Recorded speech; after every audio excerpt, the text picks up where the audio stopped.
பரிசுத்த நாமத்திற்கு மகிமை உண்டாவதாக. இந்த நாளிலும் உங்கள் மத்தியிலே கர்த்தருடைய செய்தியை பகிர்ந்து கொள்வதிலே நான் மிகுந்த மகிழ்ச்சி அடைகிறேன். அதிலும் இந்த உபவாச நாளின் அன்று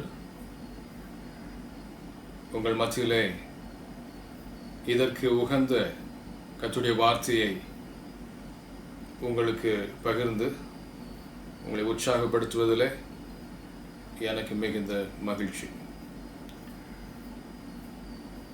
உபவாசம் என்று சொல்லும் பொழுது இன்றைக்கு இது மறக்கப்பட்ட ஒரு ஆவிக்குரிய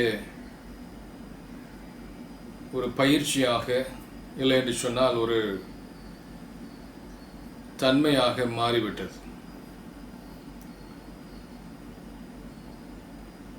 உபவாசித்து ஜெபித்த நாட்கள் ஒரு நாட்கள், அதற்கு முக்கியத்துவம் கொடுத்த நாட்கள் ஒரு நாட்கள், அதை எந்த விதத்திலும் தவறாது கடைபிடித்த காலங்கள் ஒரு காலங்கள்.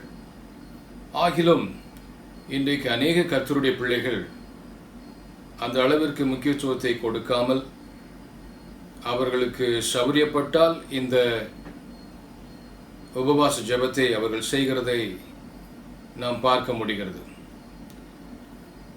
ஆனால் வேதத்திலே சொல்லப்பட்டபடி இந்த உபவாச ஜெபத்தின் முக்கியத்துவம் அதை யாராலும் மாற்ற முடியாது. அது மாத்திரமல்ல, இந்த உபவாச ஜெபத்தினாலே ஏற்படுகிற உங்களுக்கு தேவன் ஏற்படுத்துகிற வலிமை, ஆவிக்குரிய ஆசீர்வாதங்கள் தனிப்பட்ட வாழ்க்கைக்கும் எல்லா சூழ்நிலையிலும் உங்களுக்கு அதிக நன்மையை கொடுக்கக்கூடிய ஒரு விஷயம் என்று சொன்னால் இந்த உபவாச ஜெபம் தான்.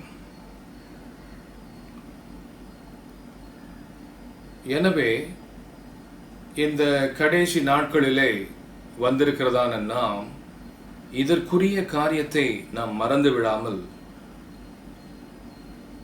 அஞ்ஞானிகளைப் போல, ஏதோ பெயரளவிலே பெயர் கிறிஸ்தவர்களைப் போல, இல்லை என்று சொன்னால் ஏதோ இதை செய்ய வேண்டும் என்று சொல்லி செய்கின்ற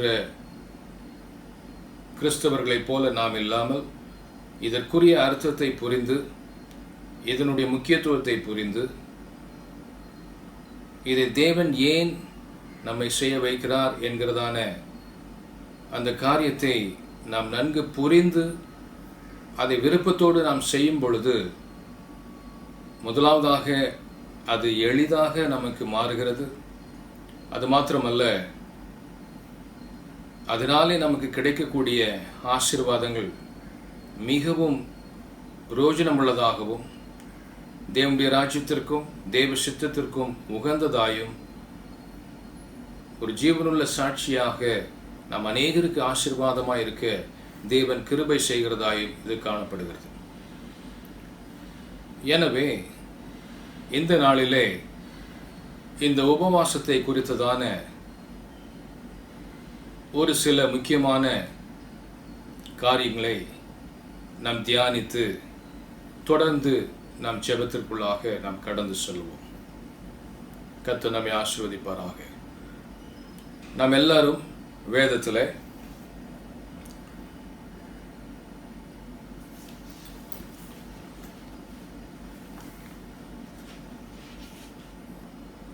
யோவேல் தீர்க்கதரிசியின் புஸ்தகம், ஆதலால் நீங்கள் இப்பொழுதே உபவாசத்தோடும் அழுகையோடும் புலம்பலோடும் உங்கள் முழு இருதயத்தோடும் என்னிடத்தில் திரும்புங்கள் என்று கர்த்தர் சொல்லுகிறார். நீங்கள் உங்கள் வஸ்திரங்களை அல்ல, உங்கள் இருதயங்களை கிழித்து உங்கள் தேவனாகிய கர்த்தரிடத்தில் திரும்புங்கள். அவர் இரக்கமும் மன உருக்கமும் நீடிய சாந்தமும் மிகுந்த கிருபையும் உள்ளவர். அவர் தீங்குக்கு மனஸ்தாபப்படுகிறவருமாய் இருக்கிறார். ஒருவேளை அவர் திரும்பி மனஸ்தாபப்பட்டு உங்கள் தேவனாய கர்த்தருக்கு போஜன பலிகளையும் பான பலிகளையும் செலுத்துகிறதற்கான ஆசீர்வாதத்தை தந்தருளுவார். சீயோனிலே எக்காலம் ஊதுங்கள், பரிசுத்த உபவாச நாளை நியமியுங்கள், விசேஷித்த ஆசரிப்பை கூறுங்கள், ஜனத்தை கூட்டுங்கள், சபையை பரிசுத்தப்படுத்துங்கள், முதியோரை சேருங்கள், பிள்ளைகளையும் பாலுண்கிற குழந்தைகளையும் கூட்டுங்கள். மணவாளன் தன் அறையையும் மணவாட்டி தன் மறைவையும் விட்டு புறப்படுவார்களாக. கர்த்தரின் பணிவிடைக்காரராகிய ஆசாரியர்கள் மண்டபத்துக்கு பலிபீடத்துக்கும் நடுவே அழுது, கர்த்தாவே, நீர் உமது ஜனத்தை தப்ப விட்டு புறஜாதிகள் அவர்களை பழிக்கும் நிந்தைக்கும் உமது சுதந்திரத்தை ஒப்புக்கொடாதிரும். உங்கள் தேவன் எங்கே என்று புறஜாதிகளுக்குள்ளே சொல்லப்படுவானேன் என்பார்களாக. இந்த நாளிலே உபவாசத்தின் முகாந்தரத்தில் உங்கள் மத்தியிலே ஒரு முகமுறையாக நான் ஒரு சிறிய செய்தியை நான் உங்களுக்கு தொகுப்பாக நான் பேச இருக்கிறேன். இந்த உபவாசத்தை குறித்து நாம் பார்க்கும் பொழுது, தேவன் முதலாவது நீங்கள் தெரிந்து கொள்ள வேண்டும், உபவாசத்திற்காக அவருடைய ஜனங்களை அழைக்கிறார். உபவாசிக்கும்படி அவர் தம்முடைய ஜனங்களுக்கு அவர் கூறுகிறதை இங்கே நாம் பார்க்க முடிகிறது. சத்துருவனுடைய கரத்திலிருந்தும் சத்துருவனுடைய தீமையிலிருந்தும் நம்மை ரட்சிக்கவும் நம்மை விடுவிக்கவும் எல்லா விதத்திலும் நமக்கு பாதுகாப்பு உண்டாயிருக்கத்தக்கதாக தேவன் இந்த உபவாசத்தை செய்யும்படிக்கு அவர் கூறுகிறார். வசனத்தில் தெளிவாக சொல்லுகிறது, நீங்கள் இப்பொழுதே உபவாசத்தோடும் அழுகையோடும் புலம்பலோடும் உங்கள் முழு இருதயத்தோடும் என்னிடத்தில் திரும்புங்கள் என்று கர்த்தர் சொல்லுகிறார். உபவாசத்தோடும். அப்போ அடுத்து இங்கே பாருங்க, 16வது வசனத்தில் அப்படி சொல்லுது, ஜனத்தை கூட்டுங்கள், சபையை பரிசுத்தப்படுத்துங்கள். 15வது வசனத்திலே, சியோனிலே எக்காலம் ஊதுங்கள், பரிசுத்த உபவாச நாளை நியமியுங்கள், விசேஷித்த ஆசரிப்பை கூறுங்கள். அப்போ இங்கே பார்க்கும் பொழுது தேவன் முதலாவதாக உபவாசிக்கும்படி அவர் அறிவுறுத்துகிறார். எதற்காக என்று சொன்னால், அநேக காரியங்கள் இந்த யோவேல் தீர்க்கதரிசியின் புஸ்தகத்திலே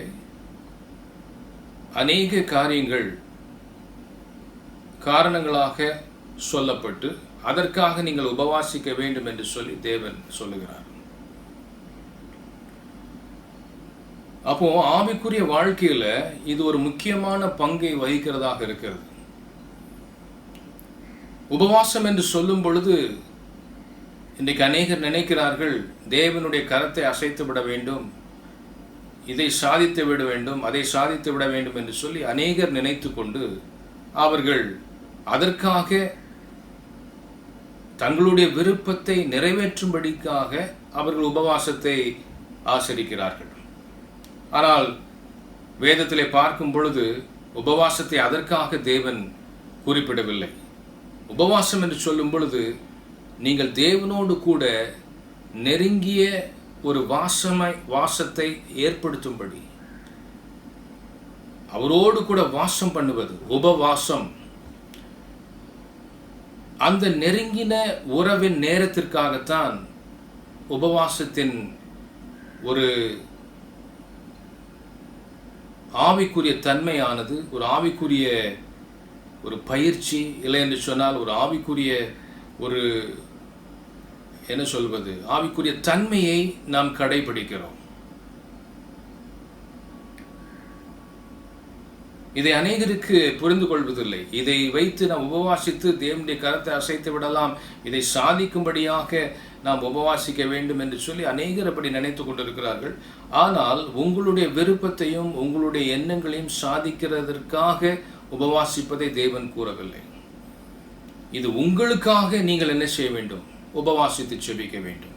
உங்களுடைய வாழ்க்கைக்காக, உங்களுடைய தனிப்பட்ட உறவிற்காக நீங்கள் தேவனோடு ஐக்கியமாக இருந்து தேவனிடத்திலே வல்லமையும் கிருபையும் பெற்றுக்கொள்ளும்படியாக. அது மாத்திரமல்ல, ஒரு சில பிரச்சனைகளை நாம் பார்க்கும் பொழுது ஒரு சில பிசாசின் போராட்டங்கள் உங்களில் அநேகருக்கு தெரிந்திருக்கும், அநேகர் நீங்கள் பார்த்திருப்பீர்கள். எவ்வளவுதான் போராடினாலும் எவ்வளவுதான் ஜெபித்தாலும் அது போகாது. இப்போ வசனத்தில் சொல்லப்பட்டிருக்குது, இப்படிப்பட்ட காரியம் உபவாசத்தினாலும் ஜெபத்தினாலும் அன்றி அதில் விடுதலை வராதுன்னு வேதத்தில் நாம் பார்க்கிறோம். அப்போ உபவாசித்து ஜெபிக்கும் பொழுது அந்த விடுதலை அங்கே ஏற்படுகிறது. அதிலே ஒரு பெரிய வல்லமை, அதிலே ஒரு பெரிய தேவனுடைய கிருபையும் அனுக்கிரகமும் அதிலே காணப்படுகிறதாக இருக்கிறது.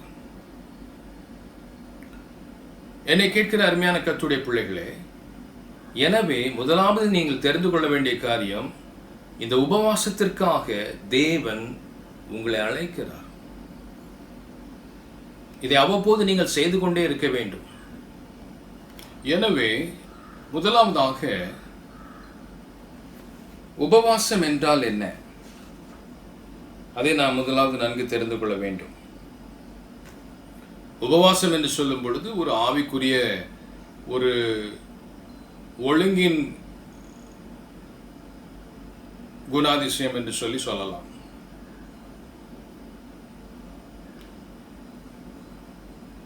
ஆவிக்குரிய ஒழுங்கு உபவாசம் என்று சொல்வது ஒரு ஆவிக்குரிய ஒழுங்கு. ஆனால் உபவாசம் என்றால் என்ன? உபவாசம் என்பது நாமவே மனப்பூர்வமாக சாப்பாட்டை, ஆகாரத்தை வெறுத்து ஒதுக்கிவிட்டு ஒரு குறிப்பிட்ட நேரத்தை ஒதுக்கி ஒரு குறிப்பிட்ட நோக்கத்திற்காக ஜெபிப்பதுதான் உபவாசம். உபவாசம்னா என்ன? உங்க ஆகாரத்தை நீங்க விலக்கி ஒதுக்கிட்டு ஒரு குறிப்பிட்ட நேரத்தை ஒதுக்கி ஒரு குறிப்பிட்ட நோக்கத்திற்காக ஜெபிப்பதுதான் உபவாசம். அப்படி ஜெபிக்கும் பொழுது வேதத்திலே முதலாவது எப்படி அந்த முறைமையை கடைபிடிக்க வேண்டும் என்று சொல்லி அடிப்படையாக ஒரு ஆலோசனை வேதத்தில் சொல்லப்பட்டிருக்கிறது. மத்தேயு சுவிசேஷம் 6வது அதிகாரம் 16 18 வரை வாசிக்கிறேன், கேளுங்கள். மத்தேயு 6 16 18 வரை. நீங்கள் உபவாசிக்கும் போது மாயக்காரரை போல முகவாடலா இராதேயுங்கள். அவர்கள் உபவாசிக்கிறதை மனுஷர் காணும் பொருட்டாக தங்கள் முகங்களை வாட பண்ணுகிறார்கள். அவர்கள் தங்கள் பலனை அடைந்து தீர்ந்ததென்று மெய்யாகவே உங்களுக்கு சொல்லுகிறேன். நீயோ உபவாசிக்கும் போது சொல்லியிருக்குது, உபவாசிக்கும் போது மாயக்காரரை போல முகவாடலா மற்றவங்க பார்க்கிற போது நம்ம உபவாசிக்கிறோன்னு தெரியணுங்கிறதுக்காக என்ன செய்யக்கூடாது, அப்படி ஜபிக்க கூடாதுன்னு சொல்றாரு. இன்னைக்கு சிலர் பார்த்தீங்கன்னு சொன்னால் அவங்க முகத்தை பார்த்தாலே கண்டுபிடிச்சிடலாம் அவங்க உபவாசத்தில் இருக்கிறாங்க. ரொம்ப முகத்தை இதாக வச்சுப்பாங்க, முகத்தை அப்படியே வச்சு மற்றவங்ககிட்ட கொஞ்சம் இதுவாக பேச மாட்டாங்க. ரொம்ப ஒரு ஸ்பிரிச்சுவலாக ரொம்ப ஆவிக்குரிய தன்மை இருக்கிற மாதிரி காமிச்சிக்கிட்டு அப்படியே பண்ணுவாங்க. இதெல்லாம் எதுக்கு எதை மாயக்காரரை போல அப்படின்னு சொல்லப்பட்டிருக்கு. இந்த மாயக்காரரை போல இந்த மாயமாலம் பண்ணக்கூடாது. அப்போ நீங்கள் உபவாசிக்கும் போது என்ன செய்யணும், நல்ல முகக்கலையோட முகத்தெளிச்சியாக நீங்கள் என்ன செய்யணும், உபவாசிக்கணும். நீயோ உபவாசிக்கும் போது அந்த உபவாசம் மனுஷர்களுக்கு காணப்படாமல் அந்தரங்கத்தில் இருக்கிற உன் பிதாவுக்கே காணப்படும்படியாக உன் தலைக்கு எண்ணெய் பூசி உன் முகத்தை கழுவு. அப்பொழுது அந்தரங்கத்தில் பார்க்கிற உன் பிதா உனக்கு வெளியரங்கமாய் பலன் அளிப்பார். அப்போ ஃபாஸ்டிங்னா எப்படின்னா, நம்ம முகக்கலையை அதான் சொல்லியிருக்குது, எண்ணெயை போடுறதும் போது முகக்கலையை உண்டு பண்ணும் எண்ணெய்னு வேதத்தில் சொல்லப்பட்டிருக்கு.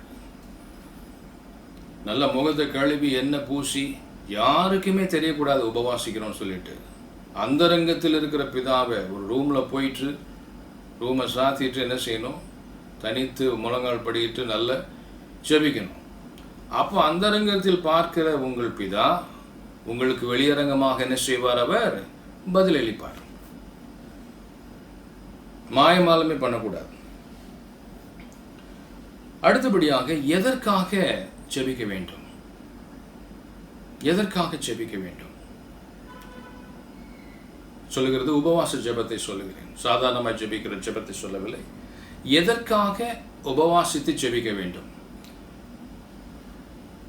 இதில் ஒரு 3 முக்கிய காரணங்கள் இருக்கிறது. எதற்காக ஜெபிக்க வேண்டும் என்று சொன்னால், முதலாவது, நீங்கள் உபவாசித்து ஜெபிக்க அமரும் பொழுது உங்களுக்கு நிறைய நேரம் கிடைக்குது. மற்ற நேரத்தில் நீங்கள் ஜெபிப்பீங்க, எந்த ஒரு நோக்கம் இருக்காது. எதுக்காச்சும் ஒன்று ஜெபம் பண்ணிட்டு அது மற்ற தேவைகளை உங்களுக்கு மைண்டில் வரும். அப்போ வரும்போது, சிந்தனையில் வரும்போது உடனே எந்திரிச்சு நீங்கள் என்ன செய்வீங்க? போயிடுவீங்க. ஆனால் இந்த உபவாச ஜெபங்கிறது அதற்குன்னு நீங்கள் நேரத்தை ஒதுக்குறீங்க. அதான் டெஃபினிஷன் நான் சொன்னேன். உபவாச ஜெபம் என்றால் என்னன்னு சொன்னது, நம்முடைய ஆகாரத்தை ஒதுக்கி ஒரு குறிப்பிட்ட நேரத்தை அதற்காக ஒதுக்கி அதன் பின்பு ஒரு குறிப்பிட்ட நோக்கத்திற்காக ஜெபிப்பது தான் உபவாச ஜெபம்.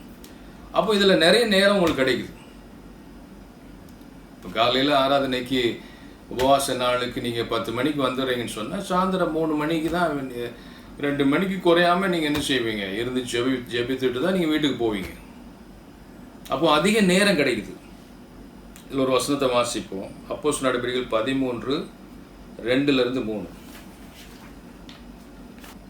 அவர்கள் கர்த்தருக்கு ஆராதனை செய்து உபவாசித்துக் கொண்டிருக்கிற போது பர்னபாவையும் சவுலையும் நான் அழைத்த ஊழியத்திற்காக அவர்களை பிரித்து விடுங்கள் என்று பரிசுத்த ஆவியானவர் திருவுளம் பற்றினார். அப்பொழுது உபவாசித்து ஜெபம் பண்ணி அவர்கள் மேல் கைகளை வைத்து அவர்களை அனுப்பினார்கள். இங்கே அப்போஸ்தல நாட்களிலே ஆதி திருச்சபையிலே பர்னபாவையும் சவுலையும் ஊழியத்திற்காக பிரித்து அவர்களை ஜெபித்து அவர்களை அனுப்பி வைக்கிறார்கள். அப்படி அனுப்பும் பொழுது அவர்கள் அநேக நேரம் எடுத்து அவர்களுக்காக உபவாசித்து ஜெபித்ததை நாம் இங்கே பார்க்கிறோம். சாதாரணமாக ஊழியத்திற்கு அவர்களை அனுப்பி வைக்கவில்லை. சபையிலிருந்து அதற்கு உபவாசித்து அவர்கள் கர்த்தருக்கு ஆராதனை செய்து உபவாசித்து கொண்டிருக்கிற போது பர்னபாவையும் சவுலையும் நான் அழைத்த ஊழியத்திற்காக அவரை பிரித்து விடுங்கள் என்று பரிசுத்த ஆவியானவர் திருவுளம் பற்றினார். இங்கே பார்க்கிறோம், ஊழியத்திற்காக ஒருவரை அவர் தேர்ந்தெடுக்கும் பொழுது சபையானது உபவாசித்து ஜெபத்தில் இருந்ததை இந்த இடத்துல சொல்லப்பட்டிருக்கிறது. அப்போ ஊழியத்தின் அழைப்பிற்காகவும் ஊழியத்திற்கென்று பிரித்தெடுக்கப்படுகிற அந்த முக்கியமான ஒரு சூழ்நிலை எங்கே உருவாகிறது என்று சொன்னால், சபை உபவாசித்து ஜெபிக்கும் பொழுது அந்த காரியத்தை தேவன் வெளிப்படுத்துகிறார். அப்படி வெளிப்படுத்தினது மாத்திரமல்லாமல் மீண்டுமாக அப்பொழுது 3ஆம் வசனத்தில் மறுபடியும் சொல்ல, அப்பொழுது உபவாசித்து ஜெபம் பண்ணி அவர்கள் மேல் கைகளை வைத்து அவர்களை அனுப்பினார்கள். அவங்கள மிஷினரி அனுப்புகிறாங்க. ஊழியத்துக்கு அனுப்பும்போதும் உபவாசித்து ஜெபித்து அவங்கள அனுப்புகிறாங்க. அப்போ இதில் என்ன பார்க்குறோம்? நல்ல டைம் எடுத்து ஜெபிக்க முடியுது. உபவாச ஜெபம் என்று சொல்லி நல்ல சமயம் எடுத்து நீங்கள் ஜெபிக்க வேண்டிய ஒரு காரியம். அவசரப்பட்டு ஜெபிச்சுட்டு ஆத்திரம் தோத்திரம் ஆமேன்னு சொல்லிட்டு நீங்கள் போகிற பொழப்பு கிடையாது. நீங்கள் நல்ல சமயம் எடுத்து ஜெபிக்க வேண்டும். அது ஒன்று. 2வது,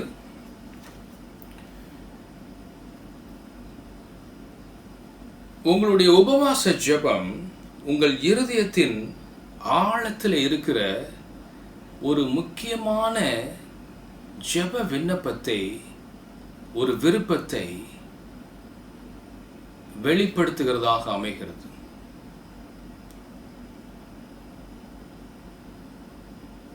ஒரு சீரியஸ் பர்பஸ் ஆங்கிலத்தில் அப்படி சொல்லப்பட்டிருக்கு. சாதாரண நோக்குங்க, ரொம்ப சீரியஸான ஒரு காரியத்துக்காக உபவாச ஜெபம். யோவேல் தீர்க்கதரிசி 1:14.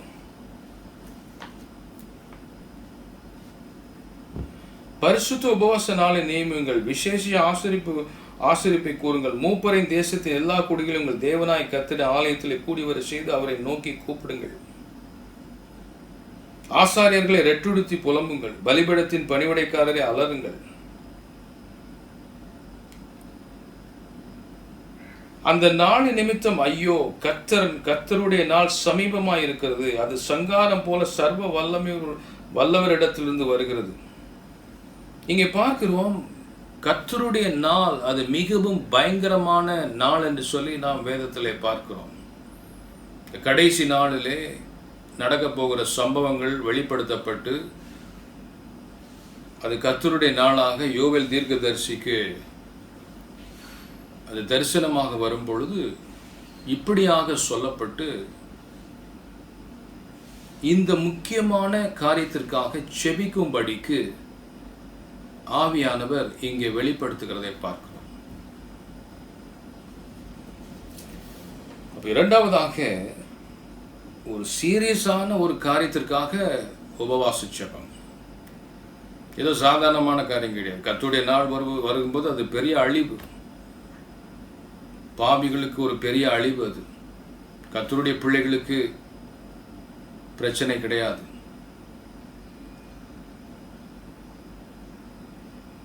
எனவே இரண்டாவதாக நீங்கள் முக்கியமான காரியத்திற்காக செபிக்கிற காரியம். மூன்றாவது, நீங்கள் உபவாசித்து செபிக்கும் பொழுது தேவனுடைய அசாதாரண வல்லமை வெளிப்படுகிறது. அதற்கு தான் நாம் உபவாசிக்கிறோம். சாதாரணமாய் அல்ல.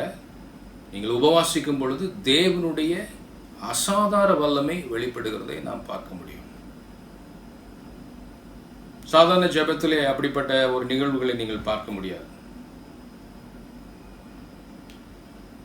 எஸ்ரா 8வது அதிகாரம் 23வது வசனம்.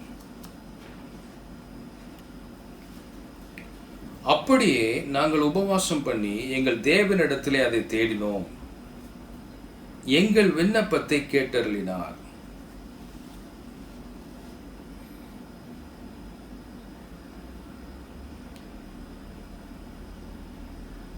இங்கே பார்க்கிறோம் ஒரு முக்கியமான ஒரு காரியத்தில் தேவனுடைய வல்லமை வெளிப்படுகிறதற்காக அவர்கள் என்ன செய்கிறார்கள்? உபவாசம் பண்ணுகிறார்கள். அப்படி அவர்கள் உபவாசம் பண்ணும்போது தேவனிடத்தில் அதை தேடுகிறார்கள். அப்படி அவர்கள் தேடும் பொழுது தேவன் அவருடைய விண்ணப்பத்தை கேட்டருளினார் என்று சொல்லி பார்க்கிறோம். தேவன் அதற்கு செவி கொடுத்தார் என்று சொல்லி பார்க்கிறோம். தேவன் அந்த தேவை நிறைவேற்றினார் என்று சொல்லி பார்க்கிறோம். என்னை கேட்கிற அருமையான கர்த்தருடைய பிள்ளைகளே, உங்களுடைய வாழ்க்கையிலே உபவாசம் என்று சொல்லும் பொழுது அப்படிப்பட்ட ஒரு சூழ்நிலையிலே உங்களுடைய ஜெபத்தை கேட்டு உங்களுக்கு பதில் கொடுக்கிற தேவனாக அவர் இருக்கிறார். கர்த்தருடைய பரிசுத்த நாமத்திற்கு மகிமை உண்டாவதாக. அடுத்தபடியாக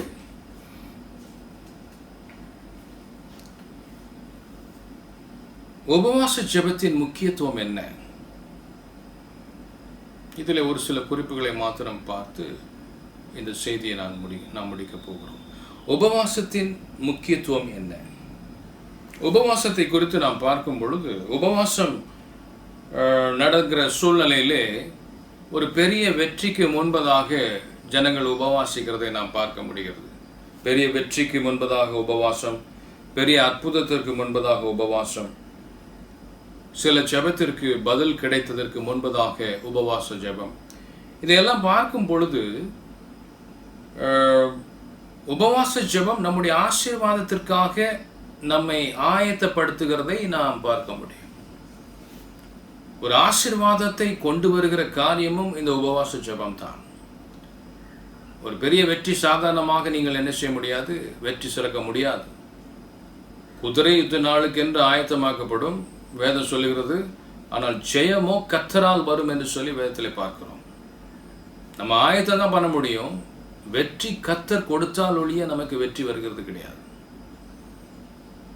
அப்போ நமக்கு ஆசீர்வாதத்தை கொண்டு வருகிறது இந்த உபவாசம் தான். அப்படிப்பட்ட காரியங்கள் நடப்பதற்கு முன்பதாக நம்மை உருவாக்குகிறதும் இந்த உபவாச ஜெபம் தான் என்கிறதை நீங்கள் மறந்துவிடக்கூடாது. அப்படி ஒரு சில காரியங்களை நாம் பார்ப்போம். முக்கியமான காரியங்கள் எதெல்லாம் நடந்தது உபவாச ஜெபத்தினாலே. முதலாவதாக மோசே குறித்து பார்க்கும் பொழுது அவன் உபவாசித்து ஜெபித்து தேவனிடத்திலே கற்பனைகளை பெற்றுக் கொள்கிறான். 10 கட்டளைகளை அவன் எப்படி பெற்றுக்கொண்டான் என்று சொன்னால், ராவும் பகலும் அவன் மலையிலே தனித்தவனாக உபவாசித்து அவன் ஜெபிக்கும் பொழுது கர்த்தர் தத்ரூபமாக அவனுக்கு வெளிப்பட்டு 10 கற்பனைகளை அவனுக்கு கொடுக்கிறதை நாம் பார்க்க முடிகிறது. யாத்ராகம புஸ்தகம் 34வது அதிகாரம் 28வது வசனத்தை வாசிக்கிறேன், நீங்கள் கேளுங்கள். அங்கே அவன் அப்பம் புசியாமலும் தண்ணீர் குடியாமலும் இரவும் பகலும் 40 நாள் கர்த்தரோடே இருந்தான். பாருங்க, அப்பமும் புசிக்கல, தண்ணீரும் குடிக்கல, 40 நாள் கர்த்தரோடு கூட இருந்தான். இதான் சொன்ன இல்லையா, உபவாசம், தேவனோடு வாசம் பண்ணுவது சாதாரண காரியம் அல்ல. அவன் சாப்பிடவும் இல்லை, அப்பமும் சாப்பிடல, தண்ணீரும் குடிக்கல, 40 நாள் தேவனோடு கூட அவன் இருந்தான். அவன் 10 கற்பனைகளாகிய உடன்படிக்கையின் வார்த்தைகளை பலகைகளில் எழுதினான். தேவனிடத்தில் பெற்றுக்கொண்ட 10 கற்பனைகளை அவன் பலகையில் எழுதுகிறதை பார்க்கிறோம். எப்படி எழுத முடியும்? பாறையில் அவன் எழுதினானாம்.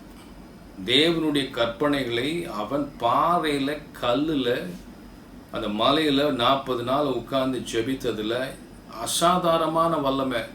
அவன் கையிலேருந்து வல்லமை போய் தேவன் சொன்ன 10 கற்பனைகளையும் எழுதி அந்த டேப்லெட்டை அவன் அச்சா எடுத்து அவன் கீழே கொண்டு வரான். யாரால முடியும்? நம்ம போய் கையை வச்சுட்டு எழுத முடியுமா பாறையில் போய்? பைபிள் சொல்லுது, அவன் அப்பம் புசியாமலும் தண்ணீர் குடியாமலும் இரவும் பகலும் 40 நாள் கர்த்தரோடே இருந்தான். அவன் 10 கற்பனைகளாகிய உடன்படிக்கையின் வார்த்தைகளை பலகைகளில் எழுதினான்.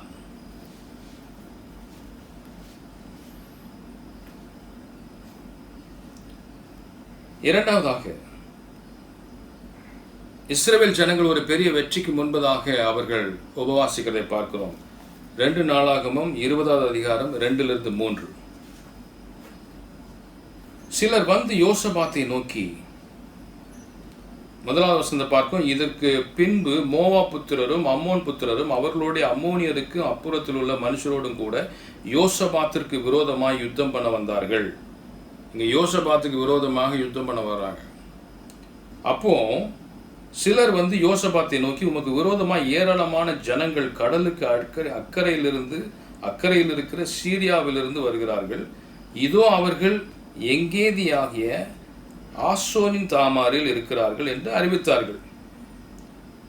அப்பொழுது யோசபாத் பயந்து கர்த்தரை தேடுகிறதற்கு ஒருமுகப்பட்டு யூதாவெங்கும் உபவாசத்தை கூறுவித்தான்.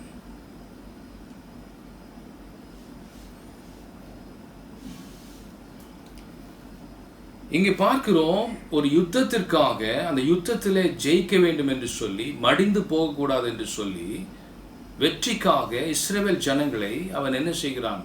உபவாசத்திலே நடத்துகிறதை நாம் பார்க்கிறோம். இஸ்ரவேல் ஜனங்கள் உபவாசிக்கிறதை நாம் பார்க்கிறோம். ஒரு பெரிய வெற்றியை நாம் போராடி மேற்கொள்ள வேண்டும் என்று சொன்னால் உபவாசத்தினாலும் ஜெபத்தினாலும் அன்றி வேறு வழியே கிடையாது. ஏதோ சாதாரணமாக ஜெபித்து வெற்றியை வாங்கிவிடலாம் என்று சொல்லி நீங்கள் நினைக்க வேண்டாம். உபவாசித்து, அதற்கென்று சிரமம் எடுத்து உபவாசித்து நீங்கள் ஜெபிக்க வேண்டும். அப்படி ஜெபிக்கும் பொழுது நிச்சயமாகவே கர்த்தர் வெற்றியை உங்களுக்கு கட்டளையிடுகிறவராக இருக்கிறார். மூன்றாவதாக, தேவனிடத்திலிருந்து ஆலோசனையை பெற்றுக்கொள்ளும்படியாக தானியேல் உபவாசித்து ஜெபிக்கிறதை நாம் பார்க்கிறோம். தேவனிடத்திலிருந்து நல்ல ஆலோசனை வேண்டும் என்று சொல்லி அவருடைய வழிநடத்துதலுக்காக இங்கே தானியேல் உபவாசித்து ஜெபிக்கிறான். தானியேல் தீர்க்கதரிசியின் புஸ்தகம் 9வது அதிகாரம் 3வது வசனத்தை வாசிப்போம். நான் உபவாசம் பண்ணி ரெட்டிலும் சாம்பலிலும் உட்கார்ந்து தேவனாகிய ஆண்டவரை ஜெபத்தினாலும் விண்ணப்பங்களினாலும் தேட என் முகத்தை அவருக்கு நேராக்கி என் தேவனாகிய கர்த்தரை நோக்கி ஜெபம் பண்ணி பாவ அறிக்கை செய்து, ஆண்டவரே, உண்மையில் அன்பு கூர்ந்து உம்முடைய கற்பனைகளை கைக்கொள்வர்களுக்கு உடன்படிக்கையும் கிருபையும் காக்கிற மகத்துவமும் பயங்கரமுமான தேவனே,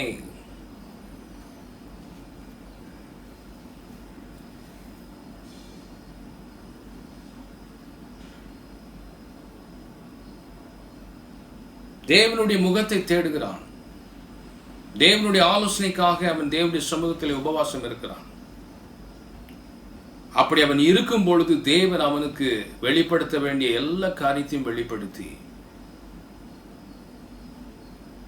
அவன் வாழ்ந்த நாட்களின் ராஜாக்கள் மத்தியிலே அவனை உயர்த்தி அவன் மூலமாய் தேவனுடைய நாமமும் உயர்ந்து மகிமைப்படுகிறதை நாம் பார்க்க முடிகிறது.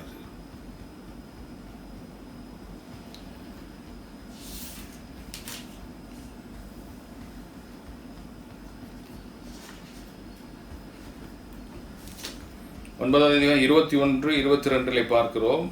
அப்படி நான் ஜெபம் பண்ணி கொண்டிருக்கும் போதே முதல் தரிசனத்திலே நான் கண்ட புருஷனாகிய காபிரியல் வேகமாய் பறந்து வந்து அந்திப்பலி நேரமாக்கிய வேளையிலே என்னை தொட்டான். அவன் எனக்கு தெளிவுண்டாக்கி என்னோட பேசி, தானியேலே, உனக்கு அறிவை உணர்த்தும்படி இப்போது புறப்பட்டு வந்தேன். ஆலோசனைக்காக ஜெபித்தான் அல்லவா?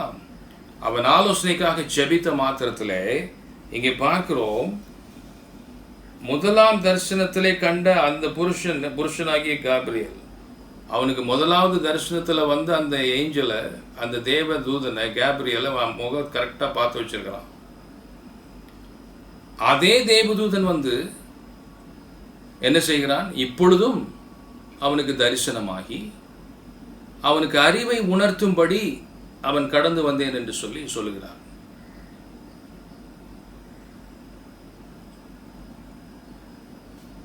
உங்களுக்கு ஆலோசனை, முக்கியமான காரியங்களிலே ஆலோசனை, தேவனுடைய ஆலோசனை வேண்டும் என்று சொன்னால் நீங்கள் உபவாசித்து ஜெபிக்க வேண்டும். இது எப்படி முடியும் என்று தெரியவில்லை, இந்த காரியம் எப்படி நடக்கும் என்று தெரியவில்லை, பிள்ளைகளுடைய வாழ்க்கை என்னவென்று தெரியவில்லை, எங்களுடைய எதிர்காலம் என்னவென்று தெரியவில்லை. எதுவாக இருந்தாலும் ஒவ்வொரு முக்கியமான காரியத்திற்கும் ஆலோசனை தேவனுடைய சமூகத்திலிருந்து வேண்டும் என்று சொன்னால் நீங்கள் உபவாசித்து ஜெபித்தே ஆக வேண்டும். நீங்கள் அப்படி உபவாசித்து ஜெபிக்கும் பொழுது தேவ தூதன் உங்களுக்கு அனுப்பப்பட்டு தேவன் உங்களுக்கு தரிசனமாகி கர்த்தருடைய வார்த்தை உங்களுக்கு உண்டாகி அந்த காரியத்திலே உங்களுக்கு தெளிவை தேவன் ஏற்படுத்துவார். தெளிவான ஒரு முடிவை தேவன் தருவார். அடுத்தபடியாக நெகேமியாவை குறித்து நாம் பார்க்க முடியும். நெகேமியா அவன் ஒரு பெரிய கட்டுமான பணிக்கு முன்பதாக அவன் உபவாசித்து ஜெபிக்கிறதை நாம் பார்க்க முடிகிறது. நெகேமியாவின் புஸ்தகம் 1வது அதிகாரம் 3, 4 நான் வாசிக்கிறேன். அதற்கு அவர்கள், சிறையிருப்பில் மீந்திருக்கிறவர்கள் அந்த தேசத்திலே மகா தீங்கையும் நிந்தையும் அனுபவிக்கிறார்கள். எருசலேமின் அலங்கம் இடிபட்டதும் அதில் வாசல்கள் அக்கினியினால் சுட்டரிக்கப்பட்டதுமாய் கிடக்கிறது என்கிறார்கள். எருசலேமின் அலங்கம், மதில்கள் இடிக்கப்பட்டு விட்டது, அதனுடைய வாசல்கள் அக்கினியினால் சுட்டரிக்கப்பட்டு விட்டது என்கிறதான செய்தி நெகேமியாவுக்கு வந்த மாத்திரத்திலே அவன் பாருங்கள், இந்த வார்த்தைகளை கேட்டபோது நான் உட்கார்ந்து அழுது சில நாளாய் துக்கித்து உபவாசித்து மன்றாடி பரலோகத்தின் தேவனை நோக்கி. தொடர்ந்து வாசித்தீர்கள் என்று சொன்னால், அவன் எப்படியாகிலும் இடிந்து போன மதில்களை, இந்த அலங்கத்தை கட்டி எழுப்ப வேண்டும், அக்கினினால் சுட்டரிக்கப்பட்ட நிலைக்கால்களை மீண்டுமாய் நிறுவ வேண்டும் என்று சொல்லி அவன் மிகவும் உடைந்தவனாக உபவாசித்து தேவனுடைய சமூகத்திலே மன்றாடுகிறதை நாம் பார்க்க முடிகிறது. நம்முடைய வாழ்க்கையிலே இடிக்கப்பட்ட அநேக காரியங்கள் திரும்பி கட்டி எழுப்பப்பட வேண்டும். முந்தி இருந்த மகிமை காட்டிலும் பிந்தின மகிமை அது மேலானதாக இருக்க வேண்டும். எத்தனை காரியங்கள் இடிக்கப்பட்டிருக்கிறது வாழ்க்கையில், அவைகள் அனைத்தையும் கட்டி எழுப்பும்படி நீங்கள் உபவாசித்து இந்த நெகேமியாவை போல அழுது உபவாசித்து செபிக்க வேண்டும். கர்த்தர் நிச்சயமாக இழந்து போனதை இரட்டிப்பாக, மூவத்தனையாக, நாலத்தனையாக உங்களுக்கு திருப்பி தருவார். இடிந்து போன ஒவ்வொரு காரியத்தை நீங்கள் மீண்டுமாக கட்டி எழுப்புவீர்கள். அதற்கு ஒரே ஒரு வழி, நீங்கள் உபவாசித்து தேவனுடைய சமூகத்தில் செபிக்க வேண்டும்.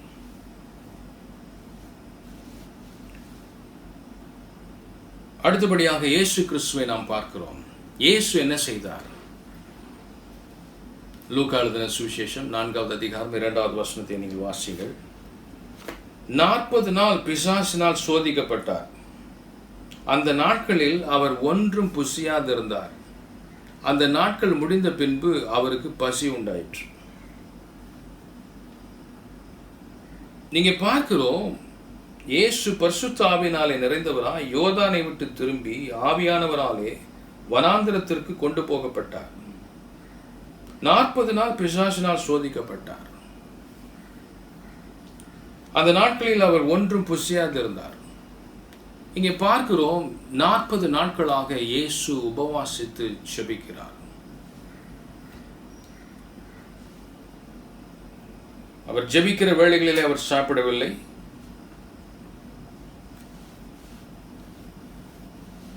சோதனையை மேற்கொள்ளுகிற சம்பவம், அவர் ஃபாஸ்டிங்கில் இருக்கும் பொழுது, ஜெபத்திலே, உபவாச ஜெபத்தில் இருக்கும் பொழுது சோதனைகளை அவர் மேற்கொள்ளுகிறார். அதன் பின்பதாக அவர் வந்து தமக்கென்று சொல்லி சீஷர்களை தேர்ந்தெடுக்கிறார். இதெல்லாம் அவருடைய உபவாச நாட்களிலே, உபவாசத்தின் சூழ்நிலைகளிலே நடைபெறுகிற காரியமாக இருக்கிறது. சோதனைகளை நீங்கள் ஜெயிக்க வேண்டும் என்று சொன்னால் உபவாசித்து ஜெபியுங்கள். எத்தனை முறை செய்தாலும் பாஸ்டர் எங்களால் முடியல, செய்கிறதே தான் செய்துட்டு இருக்கிறோம், எது வேண்டாம்னு நினைக்கிறோமோ அதை தான் செய்கிறோம். நீங்கள் அதில் வெற்றி பெற வேண்டும் என்று சொன்னால், சோதனையில் வெற்றி பெற வேண்டும் என்று சொன்னால் உபவாசித்து ஜெபியுங்கள். நிச்சயமாக தேவன் உங்களுக்கு விடுதலை தருவார்.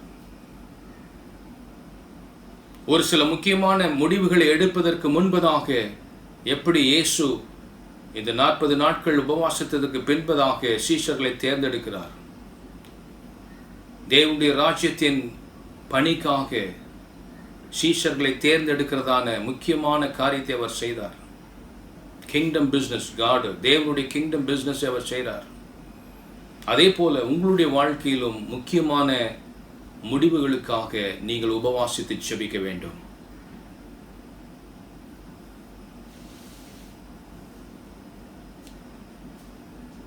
கடைசியாக ஆதி சபையின் முதலாவது கிறிஸ்தவர்கள் அவர்கள் என்ன செய்தார்கள் என்றால், சில முக்கியமான முடிவுகளை எடுக்கும்படியாக அவர்கள் உபவாசித்து ஜெபித்தார்கள். இது ஏற்கனவே நான் சொல்லிவிட்டேன். பர்னபாவையும் சவுலையும் அவர்கள் பிரித்து ஊழியத்திற்கென்று சொல்லி அனுப்புகிறதற்கு முன்பதாக உபவாசித்து ஜெபிக்கும் பொழுதுதான் அவர்களை குறித்த வெளிப்பாட்டை தேவன் கொடுக்கிறார். அடுத்தபடியாக அவர்களை அனுப்பும் பொழுதும் சபையார் உபவாசித்து ஜெபிக்கிறார்கள். நல்ல சமயம் எடுத்து ஆதி கிறிஸ்தவர்கள், ஆதி விசுவாசிகள், ஆதி திருச்சபையிலே அவர்கள் உபவாசித்து ஜெபித்து இப்படிப்பட்ட ஊழியத்தின் முக்கியமான காரியத்தை அவர்கள் செய்கிறதை நாம் வேதத்திலே பார்க்க முடிகிறது. என்னை கேட்கிற அருமையான கர்த்தருடைய பிள்ளைகளே, இந்த கர்த்தருடைய வார்த்தைகள்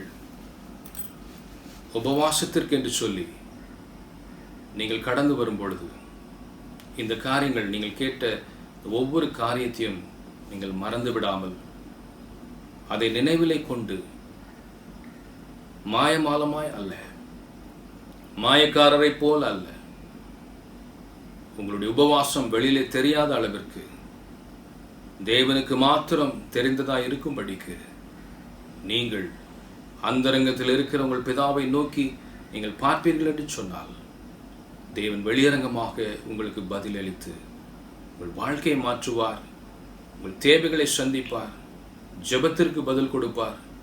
எல்லா ஆசீர்வாதங்களையும் தேவன் உங்களுக்கு கட்டளையிட்டு இந்த ஜீவனுள்ள தேசத்திலே எந்த ஒரு குறைவில்லாமல் நீங்கள் ஆசீர்வாதமாய் இருக்கிறதோடு மட்டுமல்லாமல் அநேகருக்கு உங்களை ஆசீர்வாதமான பாத்திரமாயும் தேவன் உங்களை உபயோகப்படுத்துவார். கர்த்தர் தாமே இந்த வார்த்தைகளை கொண்டு உங்கள் ஒவ்வொருவரையும் ஆசீர்வதிப்பாராக. தொடர்ந்து ஜெபியுங்கள். இந்த உபவாசத்தின் நேரத்திலே இந்த செய்தியை நீங்கள் வைத்து நீங்கள் தொடர்ந்து ஜெபியுங்கள். கர்த்தர் தாமே உங்கள் ஒவ்வொருவரையும் ஆசீர்வதிப்பாராக. ஆமென்.